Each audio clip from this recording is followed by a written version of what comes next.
Un grande benvenuto alla prima giornata ufficiale del Ca' Foscari Short Film Festival, il primo festival in Europa interamente ideato e organizzato da studenti. Siamo Omaima e Silvia, collaboratrici del festival. Uno speciale benvenuto ad Alessandro Loprieno, fondatore e CEO di Short, la prima startup e piattaforma on demand, nata in Italia alla fine del 2020, ormai disponibile in tutto il mondo. Iniziamo con la prima domanda. Il settore del cortometraggio non ha mai avuto una vera distribuzione rivolta al grande pubblico. Quindi perché secondo lei si è dovuto aspettare fino al 2020 per una piattaforma come WeShort e da dove nasce questa idea? Allora sì, nasce sicuramente dalla passione per il cinema in generale, cioè siccome sono un cinefilo da quando ero bambino, mi sono reso conto a un certo punto che non potevo essere un vero cinefilo se non guardavo i film brevi, che il cortometraggio spesso ha avuto un'accezione quasi di nicchia o di mancanza di pubblico immotivata, secondo me. Mi sono fatto una domanda proprio mentre stavo lì seduto in sala aspettando di guardare un film, che è quasi un mio rituale, quello di andare il pomeriggio a guardare un film al cinema una volta a settimana, e mi chiedo perché non guardo cortometraggi.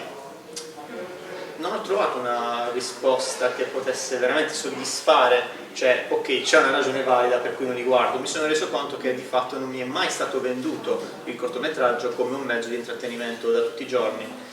Mi sono chiesto il perché, ho fatto un po' di ricerche in ambito storico e cinematografico, mi sono reso conto che un tempo non c'erano i mezzi tecnologici per poter distribuire in larga scala i cortometraggi, per un semplice motivo di prevalenza del cinema tradizionale, che comunque porta più incassi, se vogliamo.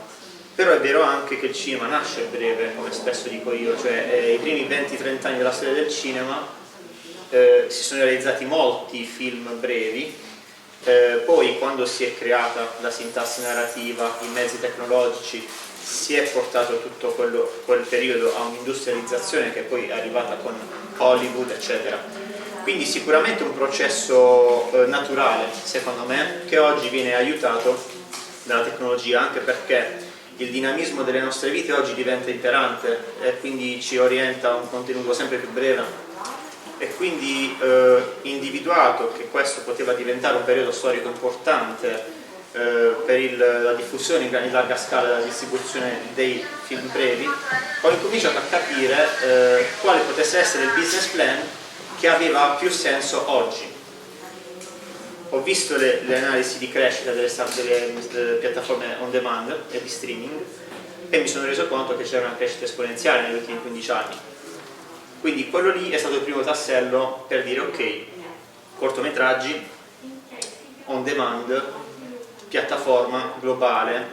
Ovviamente c'è un aspetto importante, quello delle lingue, perché la scalabilità di una piattaforma si basa anche su quante lingue la rende disponibile, e quindi quello è stato il passo successivo, di poter ideare il progetto e validarlo su carta, poi anche sul campo, quindi vendendo i primi abbonamenti. Grazie.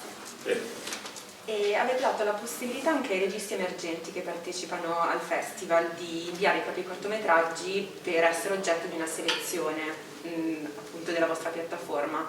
Può dirci quali sono i criteri per i quali scegliete i corti da poi inserire nel catalogo? Ma sicuramente ci deve essere la qualità, ci deve essere una sorta di maturazione artistica e di tecnica.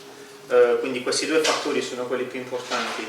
Poi quasi mai giudichiamo in base al gusto personale di chi seleziona. Noi abbiamo il WeShort Film Selection Committee, che è formato da più di 15 persone che hanno mediamente 15 anni di esperienza nel settore cinematografico. Alcuni di loro lavorano su delle serie Netflix, per esempio, quindi sono persone che vivono tutti i giorni il cinema, e quindi secondo me oltre a loro ci dovevano anche essere degli indicatori diversi.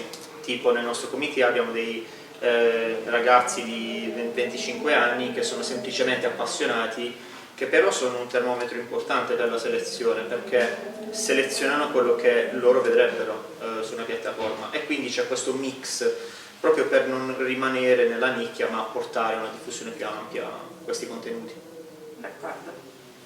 E al Foscari Short Film Festival verranno presentati due dei titoli più importanti presenti nella piattaforma, Skin di Guy Native e On Silent di Gabriele Paoli. E cosa secondo lei contraddistingue questi due cortometraggi? Ma penso che sono entrambi a portare il formato a un concetto di grande cinema. Io spesso dico che il cortometraggio è grande cinema ma di breve durata. Entrambi hanno questa caratteristica ed è un po' il minimo comune denominatore di tutti i film che ci sono su WeShort. Proprio ritornando al concetto dei primi anni della storia del cinema, non venivano chiamati cortometraggi all'epoca, venivano chiamati film, perché il film all'epoca era di quella durata. Pensiamo alla Luna di Méliès, per esempio. Non era mai stato venduto come un cortometraggio, eppure tutti quanti lo conoscono come un film che dura, se non erro, 22-23 minuti.